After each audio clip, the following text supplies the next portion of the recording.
World. This is Prash coming at you from another fine summer afternoon in the beautiful place of North London.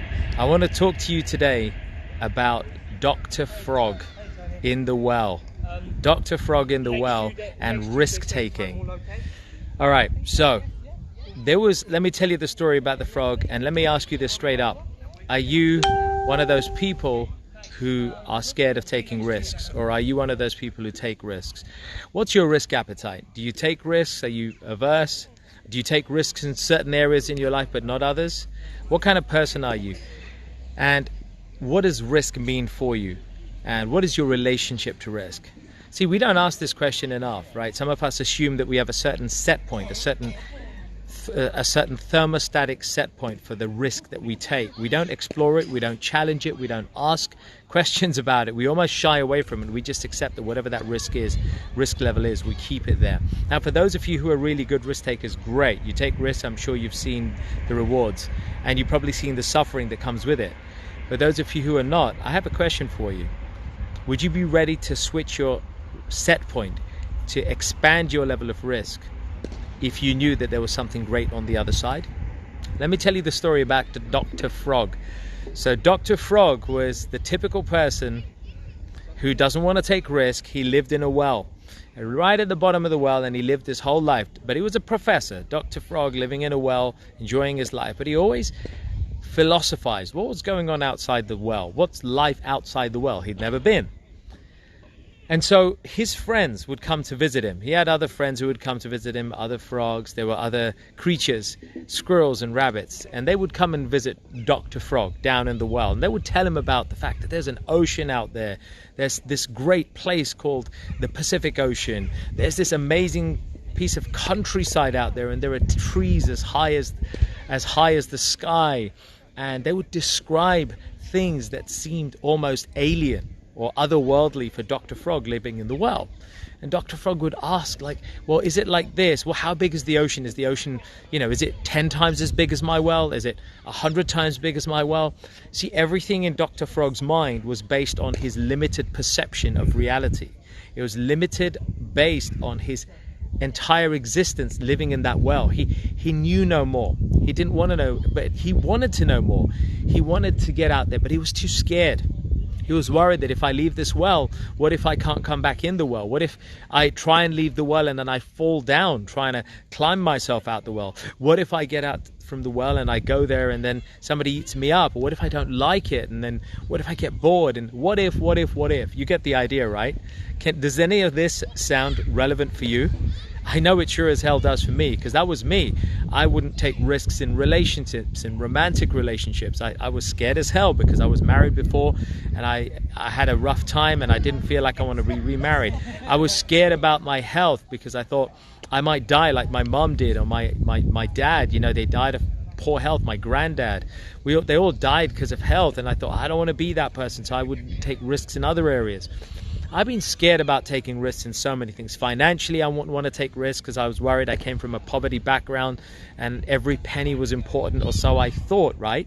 So my point is this: how much of the risk appetite that we have is genuinely created by authentic experiences that we've had and that we've properly learned from, versus how much of it is a conditioned experience from our past? How much conditioning is dictating our risk level?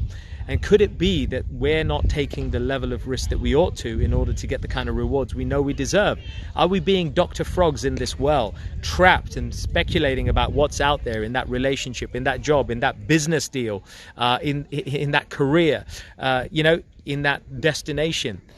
Are we those people, or are we actually adventurers? Are we like, we recognize that some risk is required in life? So ask yourself this question. And for me, one of the things that I've learned recently, and the big risk that I've taken, is I left my corporate career, right? 30 years of corporate existence in technology, banking, business transformation, and all those 30 years of steady earnings, steady paychecks, I threw it away 3 years ago to go and do full-time what I was doing part-time before. Coaching, training, mentoring people, helping people fix this, helping people get unstuck from their lives, helping people to unstick and unseat all those old habit patterns that are holding them back, right? And making those shifts. Why? Because I was one of those people, and sometimes I still am, right? But I'm a work in progress, and I would say so are you. We're all works in progress. So is it not beneficial for us? Is it not in our own interests to be willing and open to be able to challenge some of those risk limitations that we have? So I did that with my finances. I took that risk. I left that stable career in order to earn whatever I could earn through my own means, through whatever I could earn, and live that life. I mean, look, I took risks today. I got lost somewhere along the way. I went out for a hike or a walk today, and I kind of got a little bit lost from where I was going. And there was this place that said, prosecutors will be trespassers will be prosecuted, right? Freudian slip. Trespassers will be prosecuted. And there was a whole bunch of brambles, and it was a rough hedge there. And it was pretty rough looking territory, but something kept telling me there's really nice blue sky beyond that, and I can hear people, and it sounds fun. So the adventurer in me overtook the risk avoider in me. Does that make sense? So I managed to suppress Dr. Frog's risk-averse mindset, and the adventurer in me came out. The adventurer said, no, let's forget about this. Trespassers will be prosecuted. I'm just going to go. My curiosity, my willingness to find out more took over. So I went through the bramble. I got a couple of bruises and cuts here along the way, but no matter, right? You know, some risks always involve some bruising, right? Went through all the bramble and the bushes, and I kept following the sound of humans. And look, lo and behold, I've turned up into this beautiful cricket pitch somewhere in West London. It's a gorgeous place. I walked up, spoke to a couple of people. I said, guys, I've never been here. Am I all right to just sit here and just, you know, grab a soft drink and chill? And they said, yeah, sure, of course, you're very welcome. Now look, if I hadn't gone and taken that risk, if I hadn't gone through the bramble, if I hadn't gone and ignored the sign about trespassers will be prosecuted, if I hadn't done all that, I wouldn't have discovered this place. And now it's a beautiful place. I've got a nice bench. I've got a nice cool drink here that I'm having, and I'm enjoying recording this, having taken a risk.